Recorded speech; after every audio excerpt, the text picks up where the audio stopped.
नमस्कार. मी चंद्रशेखर भडसावळे सगुणाबागेतनं तुमच्या भेटीसाठी आलो आहे. तुम्हाला भेटायला मला नेहमीच खूप आनंद वाटतो आणि आज मला तुमच्याशी जमिनीचं आरोग्य याच्याविषयी बोलायचं आहे. मंडळी, जमिनीचं आरोग्य किंवा जमिनीचं हेल्थ कार्ड ह्याच्यामध्ये जर आपण मुख्यतः पाहिलं तर इतके वर्ष आपण काय समजतो? जमिनीचं आरोग्य card, health card, NPK, micronutrient वगैरे वगैरे असाच आपण अर्थ काढत होतो. खतं किती घालायची मी हे मला समजावं म्हणून ते हेल्थ कार्ड. तर हेल्थ कार्ड किंवा जमिनीचं आरोग्य हे तेवढ्यावर सीमित नाही. जमिनीचं हेल्थ कार्ड सगळ्यात महत्त्वाचं जर काही माहिती असायला पाहिजे तर जमिनीचा सेंद्रिय कर्ब आपला किती आहे हे एक माहिती पाहिजे. दुसरं अत्यंत महत्त्वाचं, आपल्या जमिनीची बल्क डेन्सिटी किती आहे हे आपल्याला कळायला पाहिजे. जमिनीच्या सेंद्रिय कर्बामुळे आपल्याला कळतं की आपल्या जमिनीमध्ये जीवाणू किती जास्त असू शकतात आणि ते आपल्याला कशी मदत करू शकतील.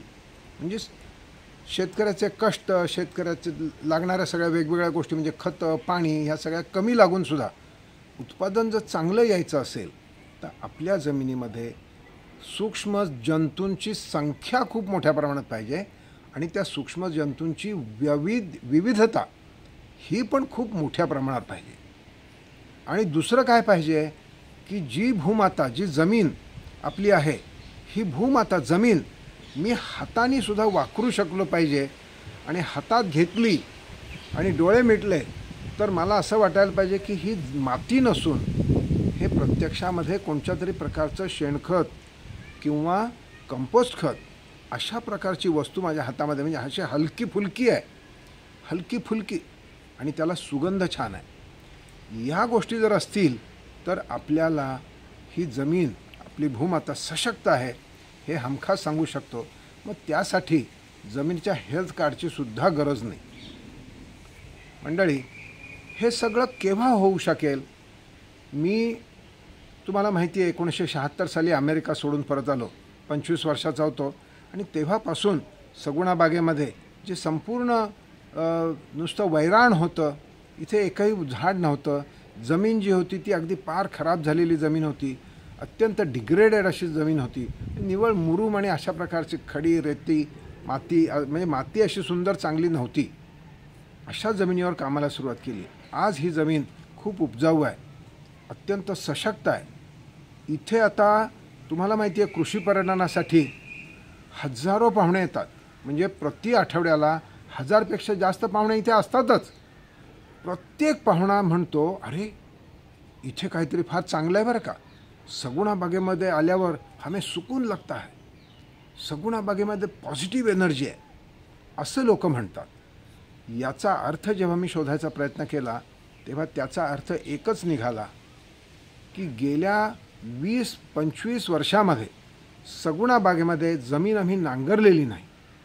आम्ही जमीन उगाच चौगाच खोदत बसलेलो नाही किंवा खुरपत बसलेलो नाही किंवा रोट्या हाणलेला नाही. म्हणजे काय केलं आहे की इथल्या जमिनीमध्ये वाढणारे तण, वाढणारी जैवविविधता ही जागेलाच मेली आहे आणि जागेलाच कुजली आहे. त्यामुळे इथल्या जमिनीचा सेंद्रिय कर्ब वाढला आहे आणि सेंद्रिय कर्ब वाढल्यामुळे ते सुद्धा वेगवेगळ्या प्रकारच्या, आता उदाहरणार्थ आम्ही कोकणात आहोत. पावसाळ्यामध्ये आपण जर ह्या आंब्याच्या बागेमध्ये किंवा शेतांमध्ये किंवा माळरानं जे आहेत त्याच्यामध्ये जर तणांचं नियोजन केलं नाही तर तण अगदी डोक्याच्यापेक्षा वर वाढतात. म्हणजे माणूस दिसणार नाही इतकी उंच तण वाढतात, गवतं वाढतात. परंतु इथे तसं दिसत नाही आहे तुम्हाला. सगुणा बाग स्वच्छ आहे. याचं कारण आम्ही त्या सगळ्या तणांचं नियोजन हे तणनाशकांच्या साह्याने करतो. मग अशा प्रकारे तणनाशकांच्या साह्याने जर नियोजन करत राहिलो गेल्या 15 ते 20 वर्षामध्ये तर त्यामुळे वाढलेला सेंद्रिय कर्ब, त्यामुळे इथे आमची आता कीटकनाशकांची लागणारी संपुष्टात आलेली गरज, आम्हाला आता कीटकनाशकं फवारावी लागतच नाहीत. आणि वाढलेली उत्पादकता, सगळ्या पिकांची उत्पादकता वाढलेली आहे. आणि मग सगळे येणारे पाहुणे इथे आनंदी होऊन जातात. ते म्हणतात, अरे सगुणा बागेमध्ये फार पॉझिटिव्हिटी आहे, सगुणा बागेच्या गेटमधून आतमध्ये आल्याबरोबर काहीतरी वेगळं वाटतं. म्हणजे गेल्या वर्षी आपल्याकडे मुख्यमंत्री शिंदे साहेब आले होते, ते सुद्धा ज्या वेळेला इथे पोहोचले खूप दमलेले होते, पण इथे आल्याबरोबर 10-12 मिनिटांमध्येच त्यांचा चेहरा खुलला, त्यांना खूप छान वाटायला लागलं आणि त्यांनी तसं सांगितलं की हे बघा म्हणे, सगुणाबागेमध्ये जसा काही सगळ्याभर निसर्ग भरलेला आहे असं त्यांनी बोलून दाखवलं. हे का झालं तर इथे आपल्या जमिनीमध्ये जमिनीची सशक्तपणा वाढलेला आहे. आपली जमीन सशक्त झालेली आहे. आपल्या जमिनीचा सेंद्रिय कर्ब, तिथे असलेली सूक्ष्मजीवांची, सूक्ष्मजंतूंची विविधता आणि संख्या, हे सगळं कशामुळे झालं तर आपण इथे जमीन नांगरलेली नाही, इथे कोणत्याही प्रकारचा कचरा आपण पेटवलेला नाही आणि ह्या जमिनीवर तणनाशकांच्या साह्याने आपण तणांचं नियोजन व्यवस्थापन केलेलं आहे. हा सगळा विषय मी तुमच्यासमोर आज अशासाठी मांडतोय की आपले खूप शेतकरी खूप छान काम हे सगळं करतायत.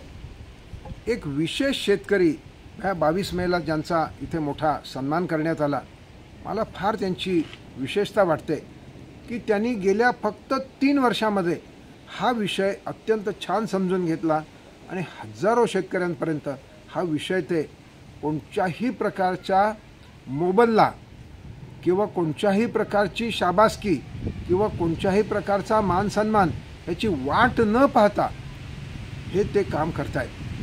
तुम्हाला नाव लक्षात आलं असेल, विठ्ठल वैद्य. उत्तम त्यांचं काम आहे. मला त्यांच्याविषयी अत्यंत अभिमान वाटतो आणि त्यांनी हे केलेलं काम जे आहे हे नुसतं त्यांच्यासाठी नाही किंवा त्यांच्या आजूबाजूचे जे शेतकरी त्यांच्या